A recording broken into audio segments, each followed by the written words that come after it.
Ladies and gentlemen, good afternoon and welcome back to our channel once again. There is one thing which I've consistently maintained on this platform, that in politics, nothing happens out of mere coincidence. And that everything in politics is normally well planned, well scripted, and executed to achieve a specific political objective.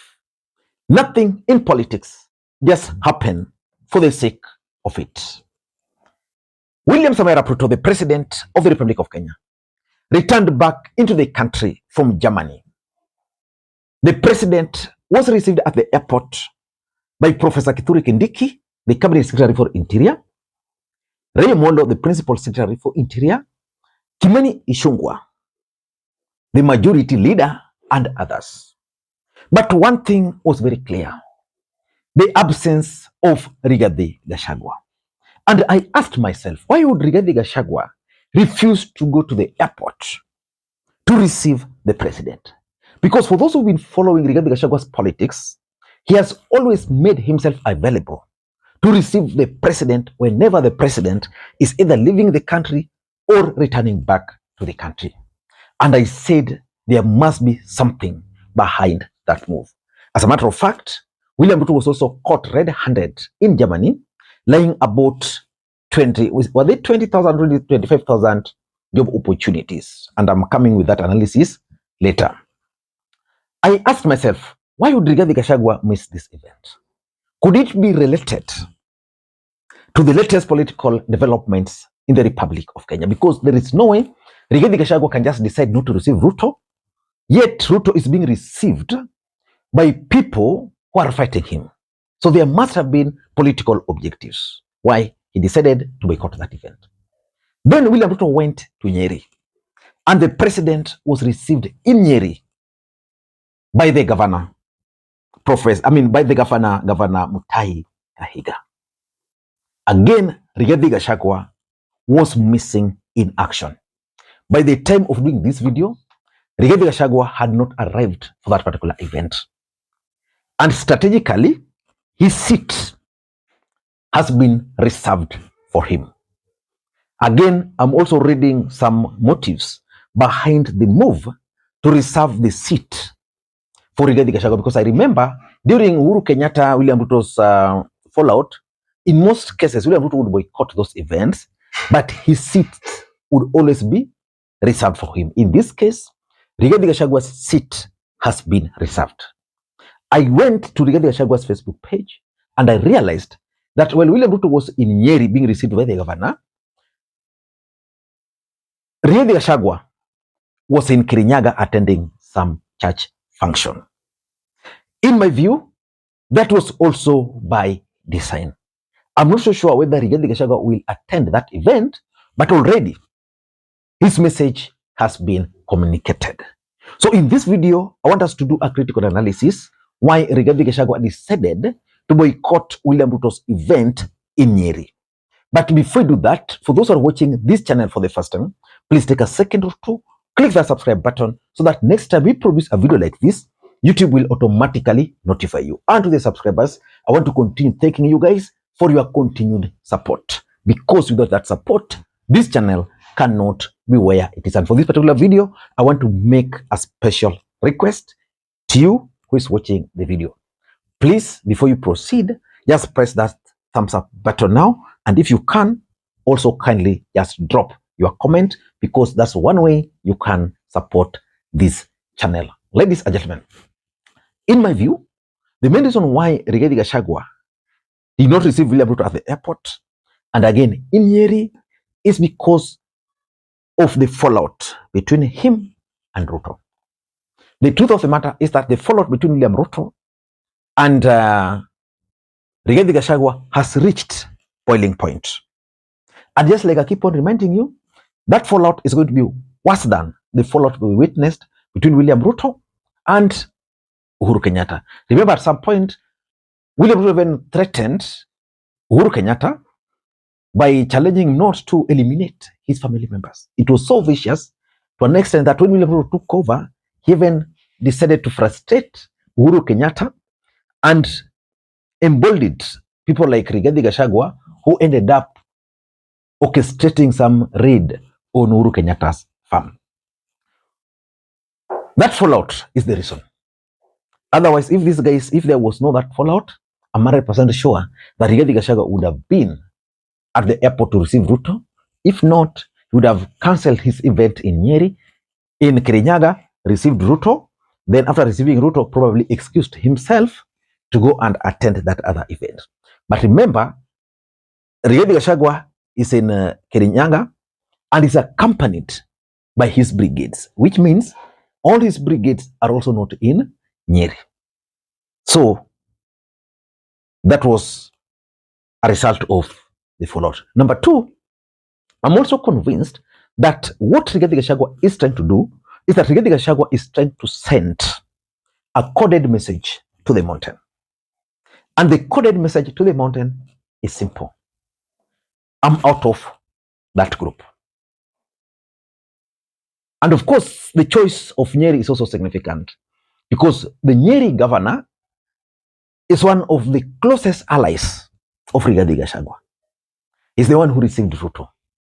I'll be waiting or following the events to actually listen to his speech because he's one man who is honest, just like Rigathi Gachagua, and would always speak his mind as far as the political situation of the mountain is concerned. So in my view, what was happening is that Rigathi Gachagua was sending a coded message to his supporters in the mountain that I'm not part of that group. Number three,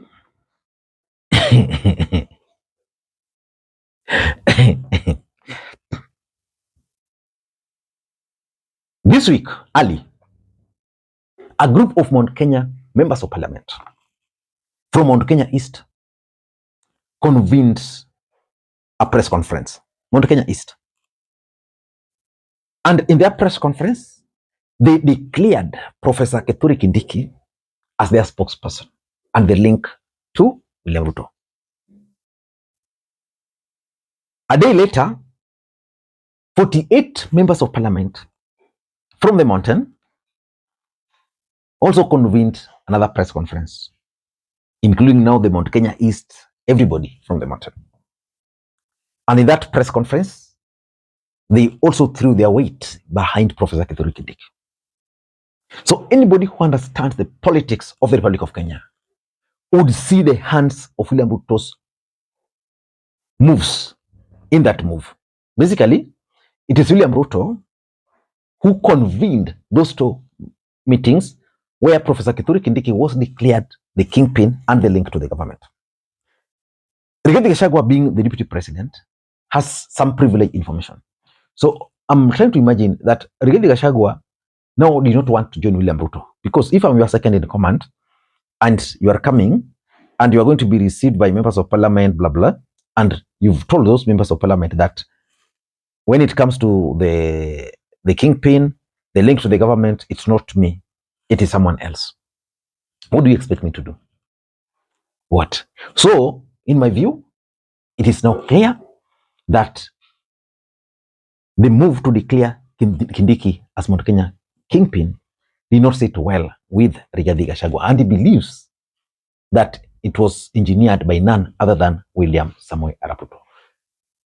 Number four, I'm also convinced that Rigathi Gachagua is a good student of William Ruto, and he's trying to consolidate his own basis, so that instead of going to join William Ruto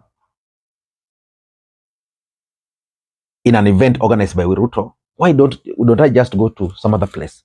Because, for example, if Rigathi Gachagua had joined Ruto today, probably Kenyans would have just been waiting for his speech. But now we are not even waiting for his speech. We are discussing why he decided to boycott that event. So Rigathi is consolidating his support base, going around with his MPs. The truth is, the members of parliament who joined Rigathi Gachagua are now his people. The ones who will join Ruto are probably either those who are still in the middle. So it also helps Rigathi Gachagua in identifying those who are truly with him. And that's significant, politically speaking, if you are to ask me. If you are to ask me. And lastly, I'm also looking at it from a different perspective. And by the way, this is all very important. Allow me to take this opportunity also to introduce you guys to Lemfi. Lemfi is a mobile money app for users in the UK, Canada, and the United States of America to send money back to Kenya. They offer the best exchange rates, and the money will be delivered instantly into your M-Pesa account, Airtel Money account, and if you want, directly into your bank account. You can use the link in the pinned comment to download the app. Ladies and gentlemen, if there's one thing Rigathi Gachagua was trying to avoid, in my view, is direct confrontation. After William Ruto was received at the airport by Professor Kithure Kindiki, Kimani Ichung'wah, and those allied to him, in his mind, maybe Rigathi Gachagua concluded that the same group are going to accompany William Ruto to Nyeri. So to avoid that confrontation, what do? Pull back. Because I can't imagine a situation where we have Rigathi Gachagua and Kimani Ichung'wah sharing a podium in the presence of William Ruto. They are going to attack themselves viciously, verbally, because Kimani Ichung'wah has the ear of the president. He will speak with authority. But Rigathi Gachagua is the second in command, which means he will get the opportunity to respond to him. And Rigathi Gachagua is a truthful man who always means no words, so he would respond. So to avoid those kind of confrontation in the presence of the president, maybe even the audience would side with him and would embarrass the president. So I think he decided, let us just avoid that. Let me just avoid the event. I don't know what you think. That's my take. Until next time, this is Makwiny. And by the way, something very serious. William Ruto went to Germany. And Kenyans in Germany were actually singing anti-William Ruto songs. And then William Ruto talked about some 20,000 jobs for Kenyans, which has caused a lot of storm in Germany, in Kenya, and indeed in Africa. BBC carried the story. They have been forced to remove that story, to edit it.